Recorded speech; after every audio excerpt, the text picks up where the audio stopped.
Don't despair. Grief Girl is here with her monthly collection of anecdotes.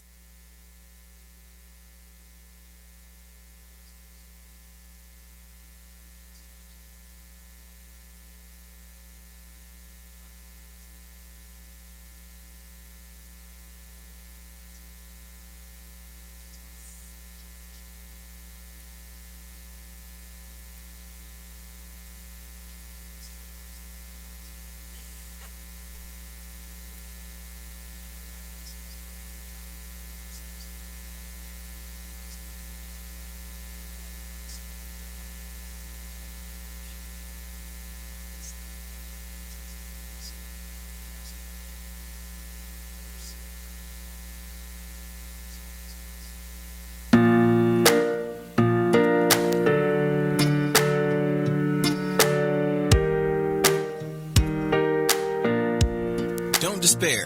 Grief Girl is here with her monthly collection of anecdotes, insights, and inspirational stories designed to tackle today's only remaining taboo topic, grief, with the one host who's been there and back, Christy Hugstad.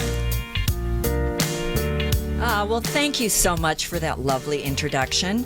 And I'm in the studio today with my guest, Greg Hardesty, and, of course, our engineer and the owner of OC Talk Radio, Paul Roberts. Fascinated to hear this conversation today here. We've all read Greg's pieces in the Register and Behind the Badge and all those places here. Absolutely. We couldn't be more excited to have you. Thank you for having me here. It's great to be here. Absolutely. And I am here today also on a mission, and that mission is to help abolish the stigma of mental illness, suicide, and addiction. The Grief Girl will pull back the curtain and help start conversations about topics that no one wants to have, because I'm an advocate for all of those suffering. We have grief of all different kinds, not just death. You could be going through a divorce right now, relationships, health issues, lost your job, your career, trust, identity, or maybe even struggling with an addiction. So Right. These are all things that we grieve. So my show is a place for sharing and healing, and a place where nothing is off limits or too tough to tackle. So let's get started with today's That's great. show. My guest, the extraordinaire journalist, is Greg Hardesty. How are you today, Greg? Oh, I'm doing great, and checks in the mail for saying that. Thank you. I cashed it. We're good. So now I want to get to the nitty gritty of all the exciting stories that you've covered. But before we get there, can you just give our listeners a little bit of an introduction about who you are? I think you Sure. grew up locally, right? I grew up in Southern California Okay. and then Inland Empire. I went to Damien High School up there. I attended UC Irvine. And if you add it all up, I've probably been in journalism for 3 decades, so you can figure out my age if you do the math. 34, 53, 35. 53. Okay. Primarily, my journalism career has been with the Orange County Register. I was a Right. reporter there for 17 years. Okay. I also spent 6 years abroad. I lived in Tokyo, where I was more of a copy editor, but I did some writing. But Okay. All right. essentially, I've been in journalism for 30 years, on both sides, not just writing, but also editing. Okay. So the OC Register that we're all familiar with, that was your longest stint, right? Oh, yeah, 17 years. Okay. Let's see, I joined the Register in 1997 and left 2 years ago. So Okay. And now you are with... I am a writer with, I'm an employee of Cornerstone Communications in Irvine, and one Yes. of the things we do is an online news site that covers law enforcement. It's called Behind the Badge OC. Okay. I guess you'd call me one of the main writers, but I also am an editor. Okay. So I'm still in journalism, even though this is sort of a slightly different twist on journalism. It's not traditional journalism. Okay, so Behind the Badge OC then is stories and information from law enforcement's point of view? Yeah, exactly. Okay. We currently cover 8 agencies in Orange County, including the Sheriff's Department. That's the largest. Okay. And we have a fire department, Anaheim Fire and Rescue, and the rest are various police agencies. How it works is they partially fund us, and what that means is they essentially edit the stories before they're posted. Okay. But the way I look at this, I'm a storyteller. We're telling Okay. stories about law enforcement. It's not propaganda, puff pieces. We're telling stories that have been picked up nationally and by my old employer, the Orange County Register. So, but I can't call it journalism since it's part. How is it different then if it's not journalism? Well, traditional journalism, you go out and do a story. You're not. Let me back up. Well, no. Traditional journalism means you're not sponsored. Nobody pays. Right. Okay. If I'm covering City Hall, the mayor doesn't pay me to do a story because it would be propaganda, right? It'd be just positive stuff.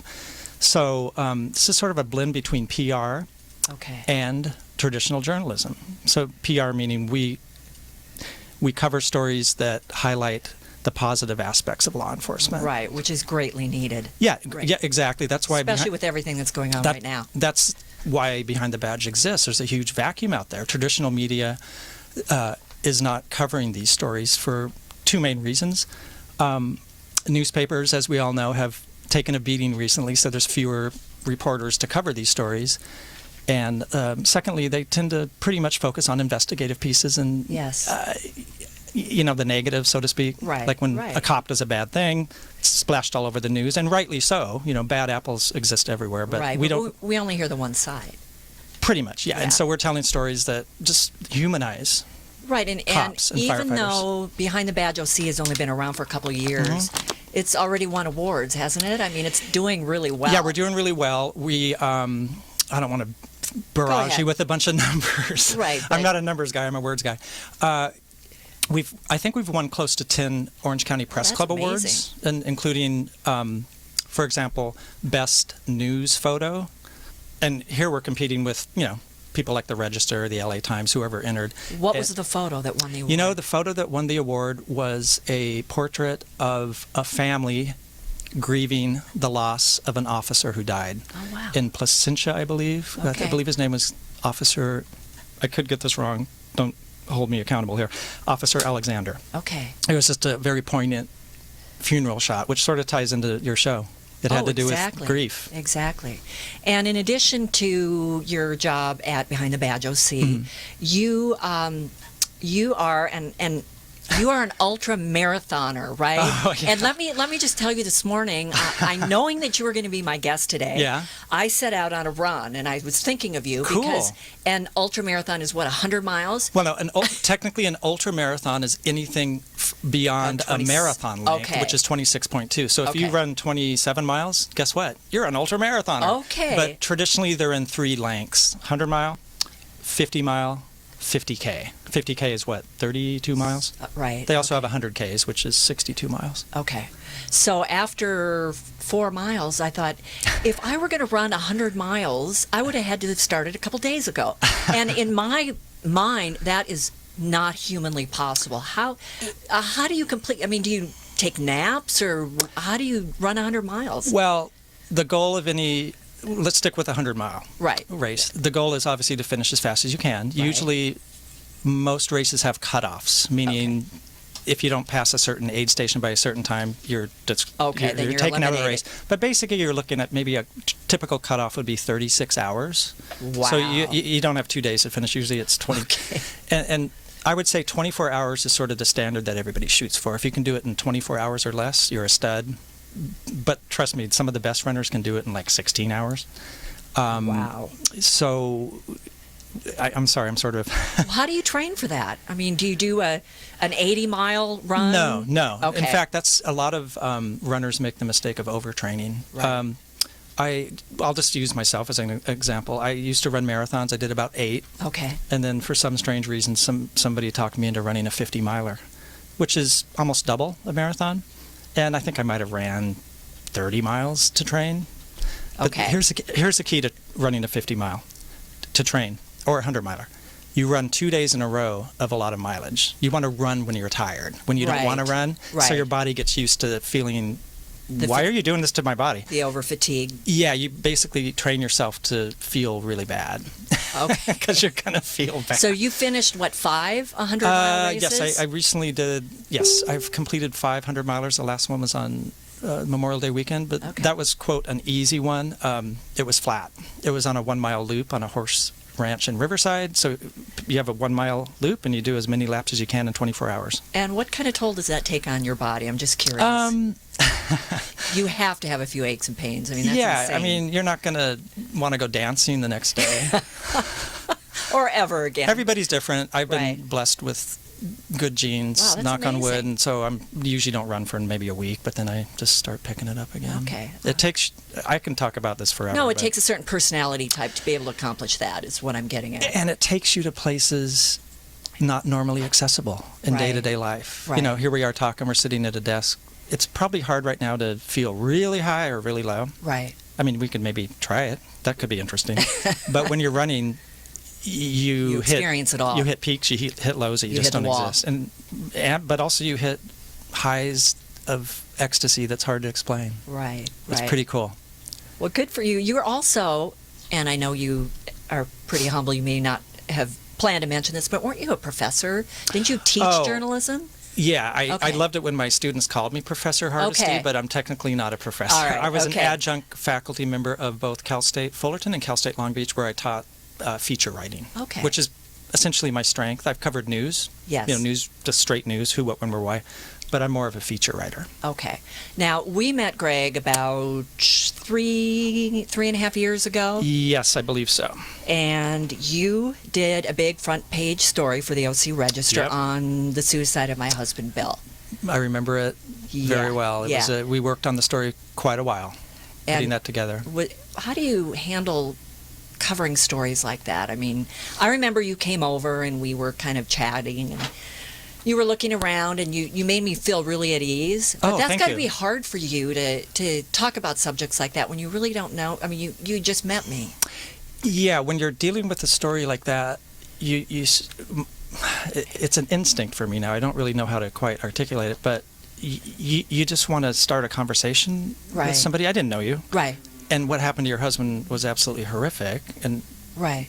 I can't imagine how horrific it was for you. Right. And so when I met you and when I started talking to you, my goal isn't to start talking about, Right. so how did that make you feel? Right. You don't want to go to that spot. You just want to talk like a human. You want to be a human first and a reporter second. Does that Okay. make sense? No, and that's what you did. You made me I'm feel not- really comfortable, and then you kind of followed my lead. Like as I would bring things Yeah. up, then you would grab it and run with it, but you didn't push anything up. Yeah, and I think that comes with experience Right. because 3 years ago I had 14 years of reporting under my Exactly. belt, and I had covered a lot of stories of that involved death and grieving and loss. And so when I met you, I guess you could say I was pretty experienced. Yeah, at you it. were comfortable, and it Yeah, I showed. was comfortable, and I think to me, your husband, it was a suicide story, a story about suicide, but it was more than that. Right.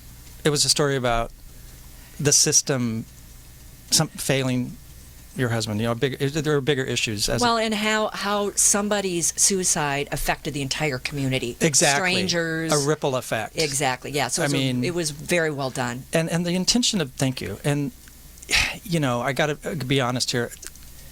As a reporter, it's one of those stories that have an inherent built-in drama to it, just Yeah. of how horrific it was, and Right. that helps in terms of storytelling. But honestly, one of the reasons why people might wonder, why did you do this story? It's horrible. It's sad. It's depressing.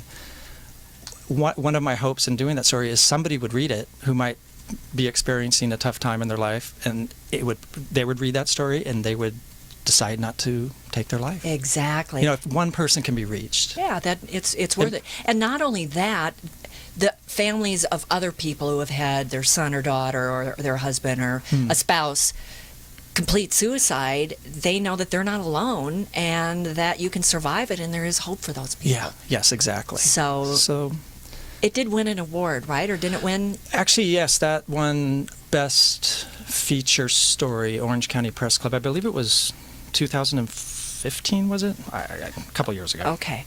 So But I'm not about awards. no, but I mean, I just thought I'd throw that in. Well, let me take that back. If awards come with money, I'm about then that. you're about it. Yes, exactly. if it's just a trophy, you're not that Yeah, interested. just send me a check.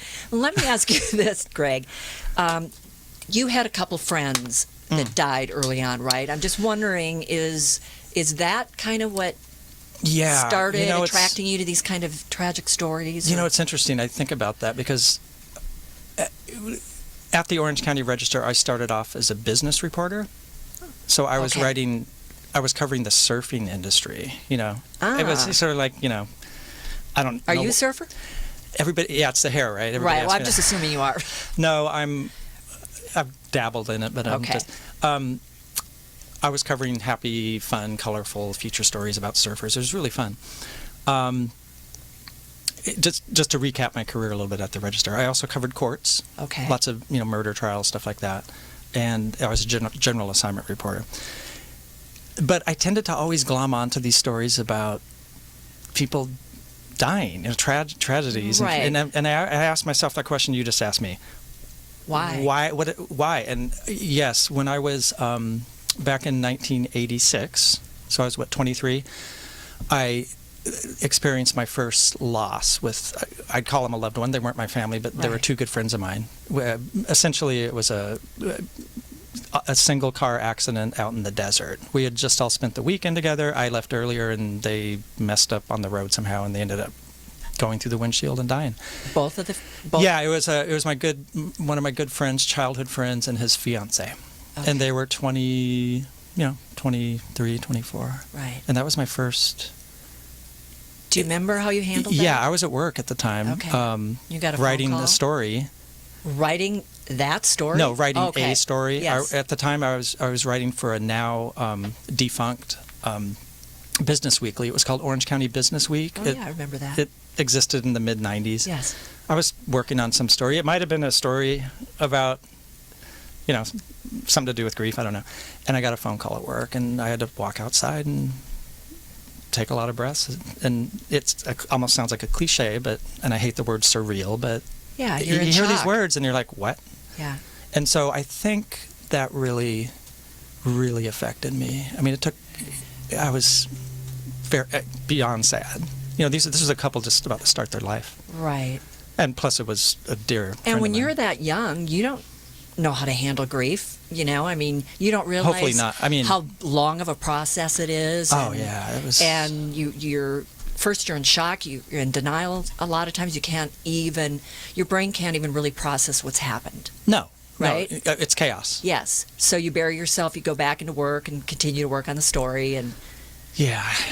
that's very typical. Yeah. And it's a process. Grief is, well, I'm bouncing around a little bit, but grief is a process. Yeah, and it's and really sometimes a very long painful process. It's very, very hard. Oh, that's an understatement, yeah. Yeah. So I know for me, the way that I deal with my grief is I need to get outside of myself and help other people. So that's why I do the show. That's why I counsel addicts on, grieving your addiction as a death. I go to the high schools and talk to kids about depression and suicide. But it's as equally healing for me to do that. Oh, right. And I'm thinking maybe that's part of the reason you're attracted to those kind of stories yourself. Yes. You know, maybe it's part of your healing process. It's definitely part of my personal healing process, based on, what happened to my friends. Right. But it's also, the way I look at it is, it's my chance to help whoever I'm writing about. Yes. Help the family just start on their path towards eventual, recovering from whatever tragedy hit them. What I mean by that is, when I write the story, I don't want to just write it for sensational reasons. I've written, let's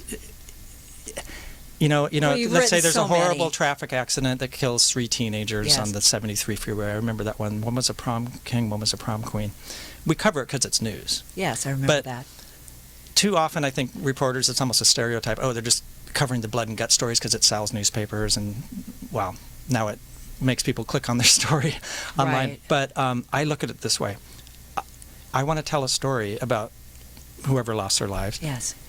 To somehow honor their lives. So I don't just want their name and photo in the paper. I want to learn about them. Right. To give them a face and some sort of history. And so later on, their family will actually appreciate the fact that I tried to humanize them a little bit. Is it hard for you to just walk away after interviewing somebody? I mean, do you take it home with you? I know it takes a long time to learn to not do that. But in some cases, that's real difficult. Well, some stories have stuck with me, whereas other stories haven't. Right. So, it just depends on the nature of the story. What are the real heart-wrenching ones for you? What type of story? Like, you want a specific story that I've worked on? Yeah, mean? you know what? Let's do that. But before we do that, Sure. hang on to that thought, and we're going to pause for a short commercial break, Sure. and we will be right back. Okay.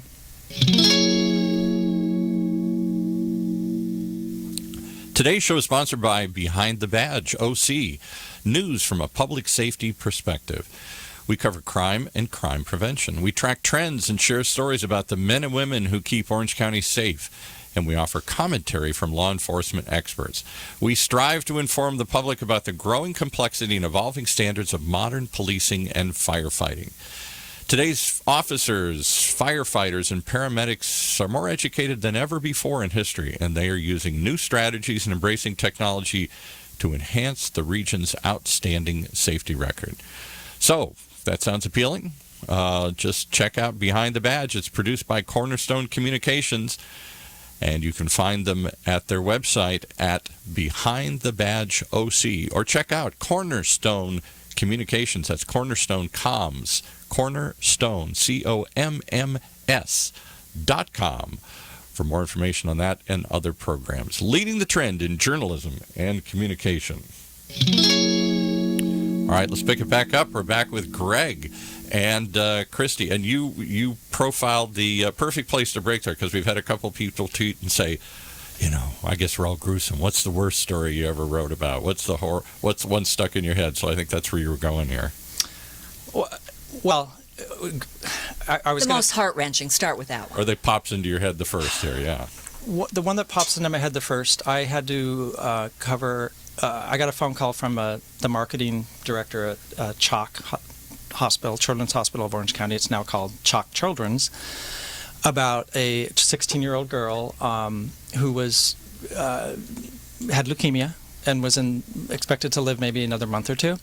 And she had done something really cool. Remember the Lance Armstrong yellow bands that came out, Live Strong? Yes. She had made her own version of that for two reasons: to distribute to the other kids who were terminally ill, to give them some sense of hope, right?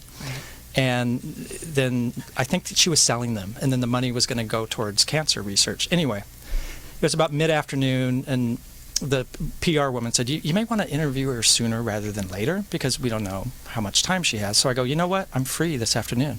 So I went over to the hospital and interviewed her.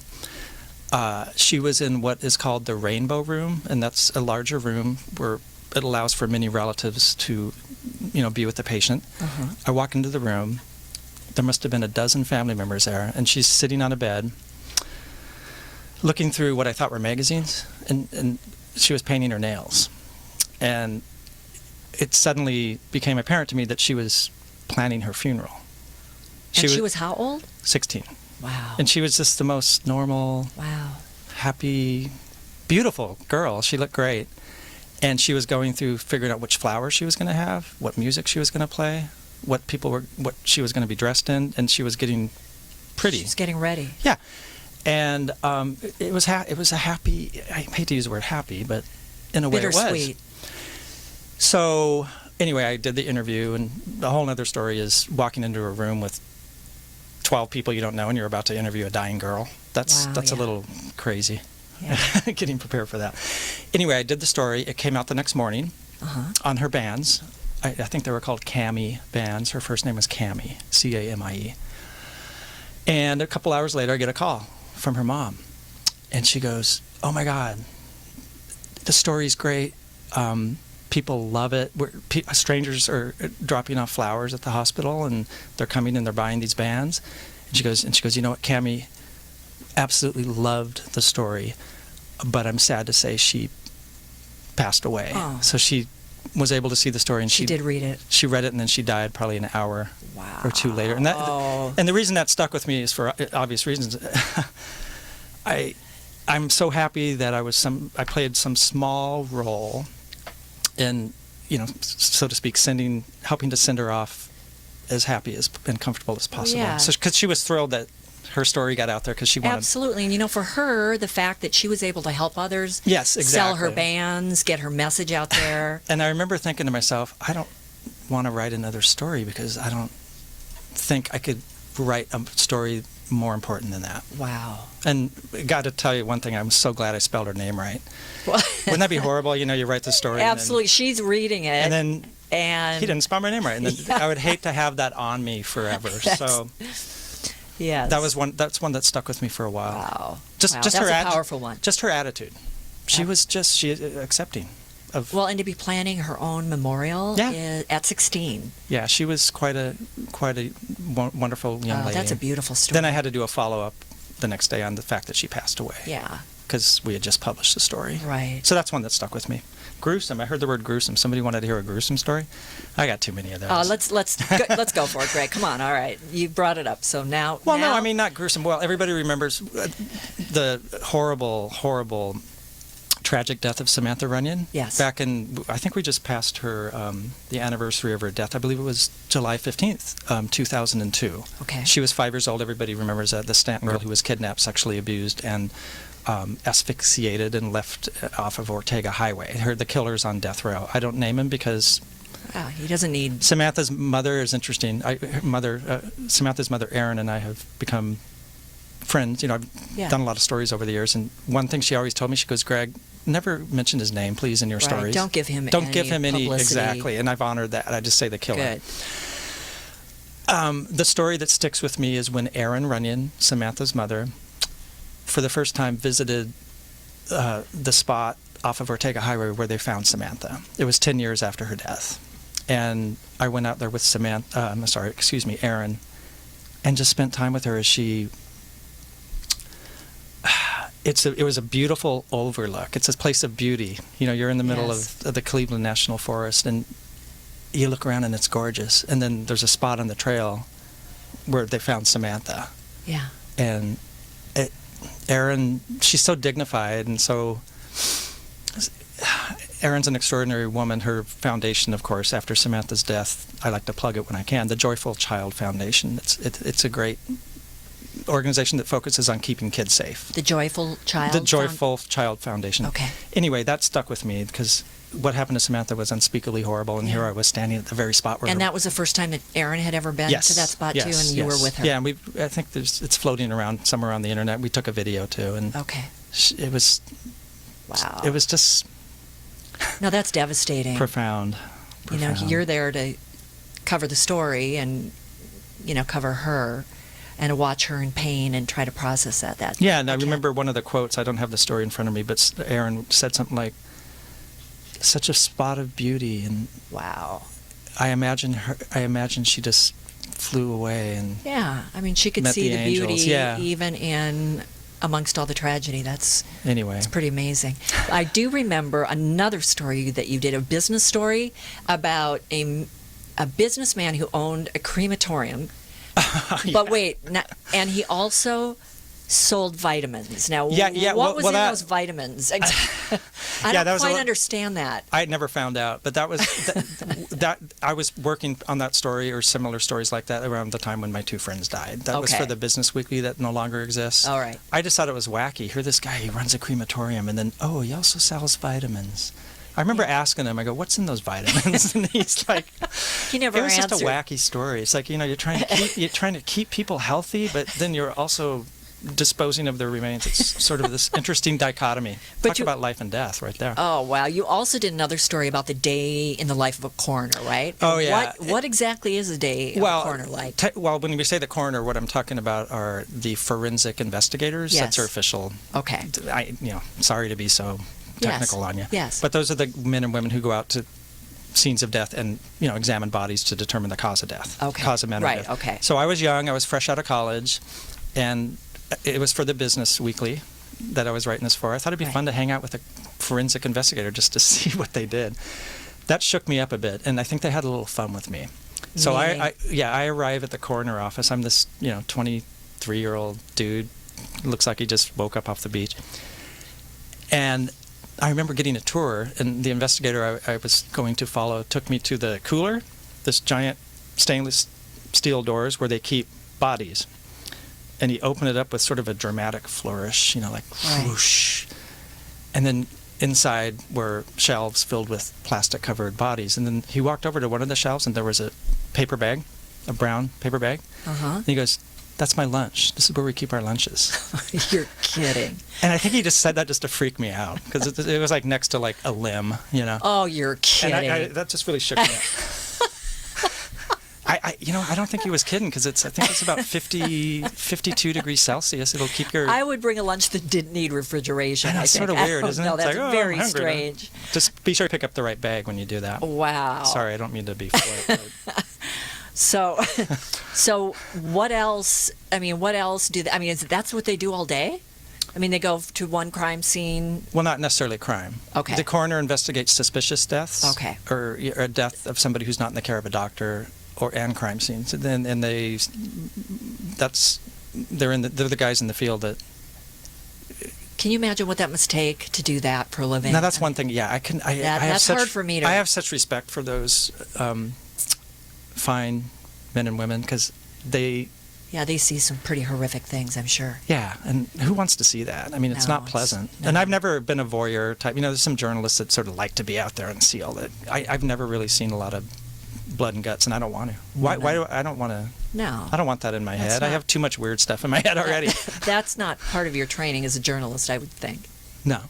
So. But I'm seeing more. Well, that spins off into my volunteer work, but I don't know if you want to talk about that. Oh, with Tip.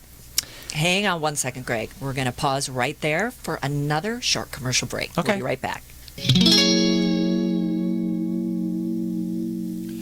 And we just want to take a brief break and remind you that today's show is being brought to you by one of the publications that Greg writes for, Behind the Badge OC.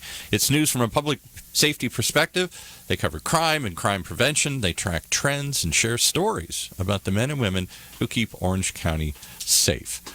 Today's officers, well, they go through a lot. We only have to read the news to see all the craziness going on with police these days, and firefighters and paramedics.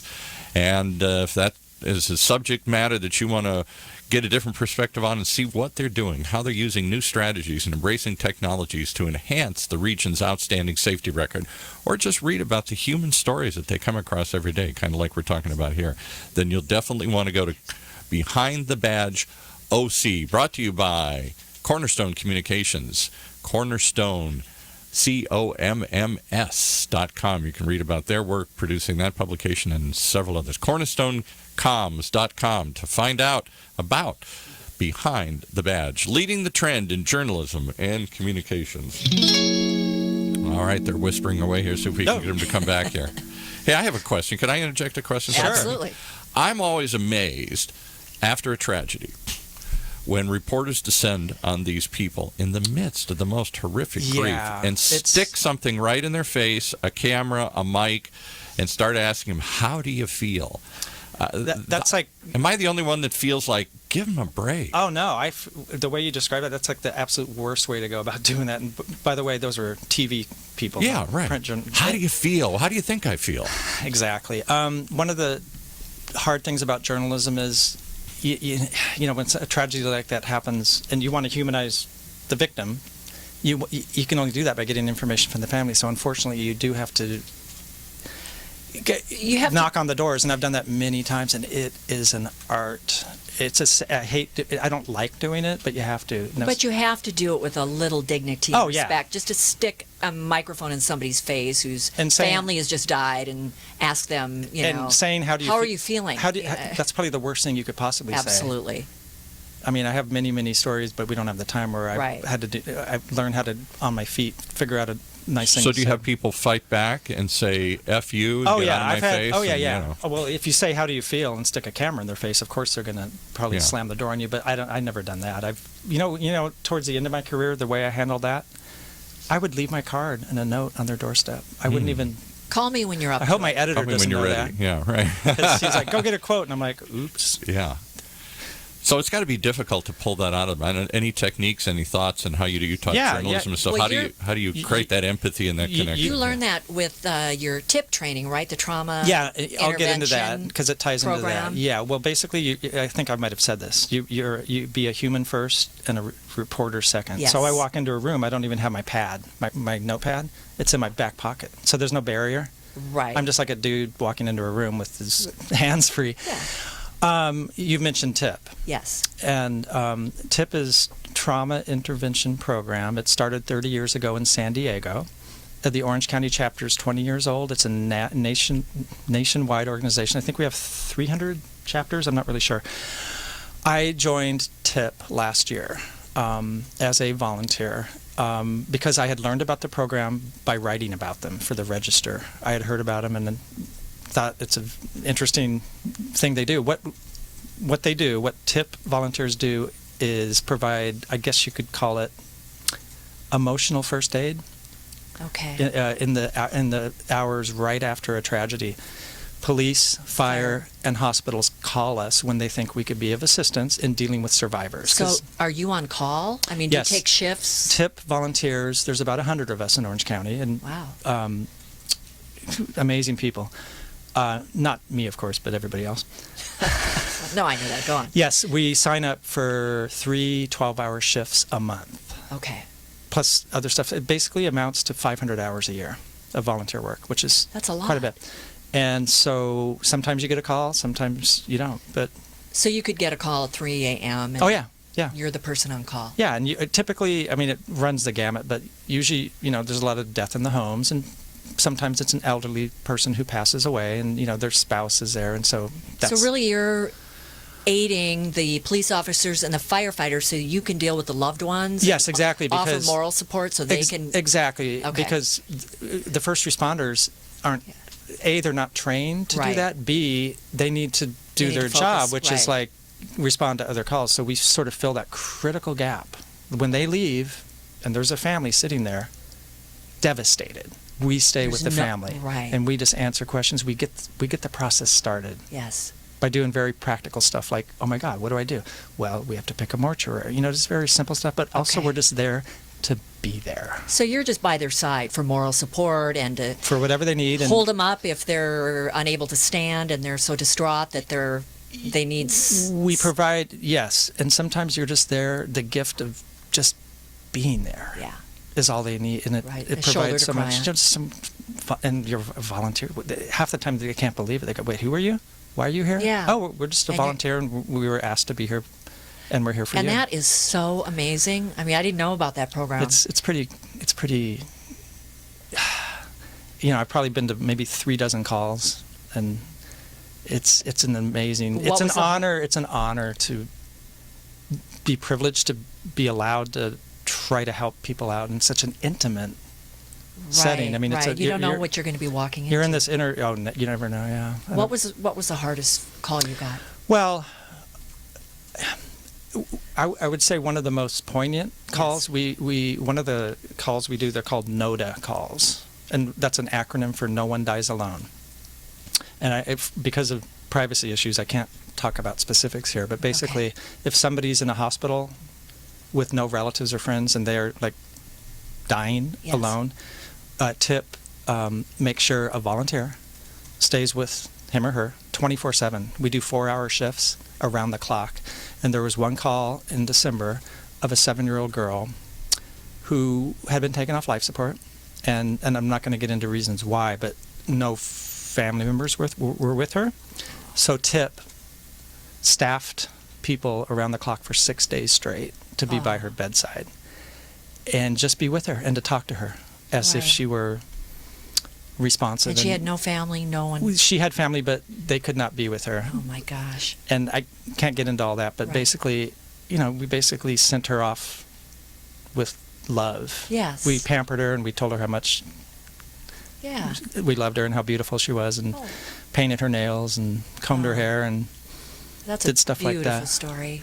So what is the training for something like this? Yeah, it's a roughly 45 hours of training, and it's an academy. It's stretched over 8 days, and actually there's one coming up in September, and we're always looking for more volunteers because it takes a special absolute person. Not only that, it takes somebody who has the time to do it because it's a lot of hours. And tip, for those of you who might be interested, it's incredibly rewarding for me.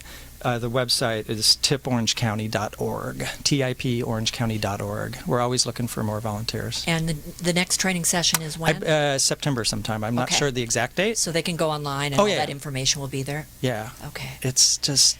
I'm suddenly realized I'm surrounded by like tragedy everywhere, but what's wrong with me, man? You're just realizing that now. You're on the grief girl, Greg. Yeah, but I'm not a morbid. No, not at all. And grief does not have to be morbid. I mean, there's a lot of beauty in grief. And there's a lot of lessons in grief, too. Absolutely. There's a lot of growth. And I think that's really what's come out of all this. Yeah, and I've learned a lot.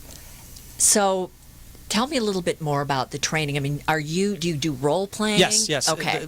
The training is lecture format. We have a huge book that we pour over. Lots of reading and lots of role playing. Good. Exactly. Good. There'll be a scenario where somebody's pretending to be the survivor who just lost somebody, and we have to say certain things and approach them a certain way. Okay, so you're taught what to say and what not to say. What to say and what not to say is critical. Yes. Critical. Yeah. You don't go in there and go, so how do you feel? No, exactly, with the microphone in their face. No, quite the opposite. So I want you to share a couple, maybe one more story. Oh, yeah. And this one is the Jaycee Dugard story, right? Didn't you cover that? Yeah, and I'll fold into that a second story. I'll do it really quickly. Yeah. Jaycee Dugard, as many of you might remember, was the woman who was kidnapped and held captive for 18 years in the backyard of a sexual predator and his wife. Yes. And mothered, gave birth to 2 daughters. Anyway, this is in 2009. I had the good fortune to be able to interview the aunt of Jaycee Dugard before anybody else did. Uh-huh. And that landed, all the television stations in New York said, oh, we want to talk to this reporter. And it's like, because I had this story, so they flew me to New York, and I was on all these talk shows. So tell me what you know about the aunt. Like which talk shows? Was it the early show? Oh, wow. CNN, everybody. Okay, and because you had the inside scoop. It was sort of weird, though, because I'm just a reporter, and here, so tell me, because all the media wanted information about Jaycee, and I talked to a person who was actually with her and her daughters after she had been freed. Wow. And so I got a little color about how she's doing and how her daughters are doing. Okay. So that got me to New York, and then in that same year I had a second trip to New York because of a story I wrote about my daughter and her texting habits. Does that ring a bell? Yeah, I don't think you're alone on that one. Basically, she was barely 13, and she racked up 14,528 texts in 1 month. And so I'm sitting at work. How is that possible? Did you go to school? It works out to 1 every 2 minutes when she was away. Oh, my. And this is when texting wasn't as right. crazy as it is now. And I was at work when I heard about that. My ex-wife called me, and your daughter, da, da.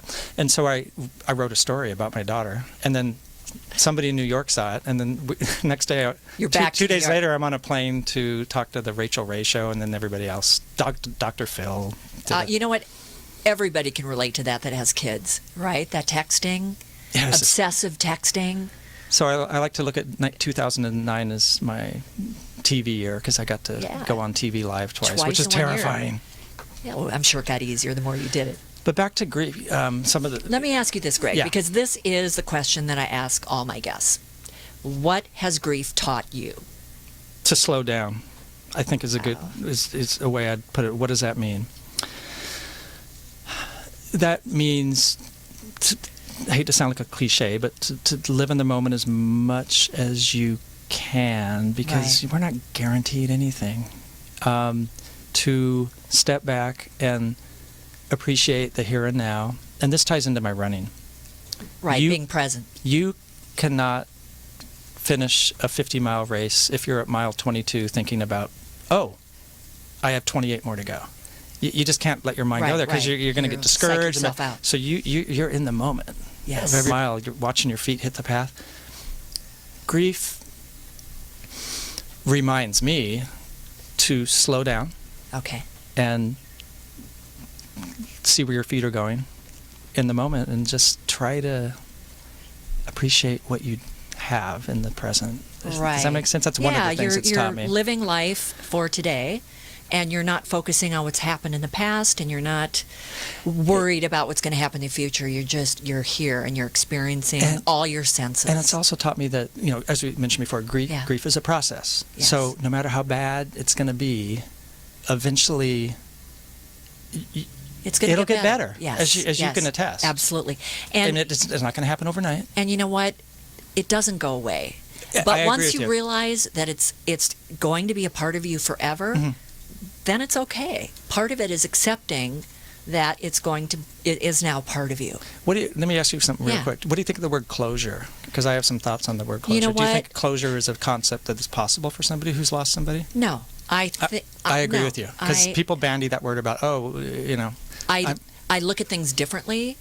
I look at things with more passion. I have more empathy towards people. It's changed me. Mm-hmm. But as far as closure, like getting over it. You never get it. over anybody. I'll never get over the suicide of my husband. It's just not going to happen. But I can live. That's my new normal. I can live day to day. And as the years pass, you can maybe accept it easier. You don't get over it, but You know what? It's a roller coaster. Okay. I will go for weeks and I'm happy and I'm not thinking about it as much. Mm-hmm. And then, like even this morning, I was laying in bed and I was just grief stricken and I started to cry because I was thinking of things that made me emotional. But it's never like it was, say, in the first 6 months. Right, and you're going to get out of that dark spot. And again, to tie into running, you hit the lows of the lows, and you know what you tell yourself? I'm just going to keep moving forward step by step, and eventually I'm going to feel better. You kind of figure out your own personal self-care. Yes. And what you need to keep moving forward. Yes, exactly. And that's the process. Yes. Right. That's a couple of things off the top of my Well, head. Greg, I want to thank you so much for coming by today. That was so pleasure. much fun. I had And fun. for sharing your stories. I want you to tell all of our listeners one more time. Yes. If they have questions for you or they'd like to contact you or anybody at Behind the Badge OC, your website, phone numbers, what's your contact information for them? For Behind the Badge OC, let's see, my email, you mean? BehindTheBadgeOC.com. Yeah, the website is BehindTheBadgeOC.com. Okay. So if you go on there, you'll find all the contact information in the About section, of who we are. And you can read all of our cool stories. Okay. And then again, tiporangecounty.org if you're interested in perhaps being a volunteer. Right, and that training starts in September, and that's all on their website. Yeah, twice a year they have training, and you don't Great. have to commit. I think it's $45 to go through the training, which is nothing. And Right. I'm not going to encourage you drop out, but it's not like you sign up for it and you're locked into it for life. You know what I'm saying? Right. I would highly encourage at least going to the first night. Okay. To see if it's for you. And if they want to contact you at OC Behind the Badge, Yeah, I can give you my email. it's G Hardesty. Should I spell that out? Yes, please do. GHARDESTY Okay. at cornerstonecoms.com. That's a lot of C's. CORNERSTONE, Cornerstone, comms, COMMS.com. Okay. Cornerstonecoms.com. Got it. Hardesty. There you go. Great. All right. So for all you listeners out there, if you have any topics that you would like for me to cover, or better yet, if you yourself would like to be on my show, contact me at thegriefgirl.com. Thank you so much for tuning in, and thank you, Greg. Oh, it was fun. And until next time, always remember, grief is not the enemy, grief is the teacher.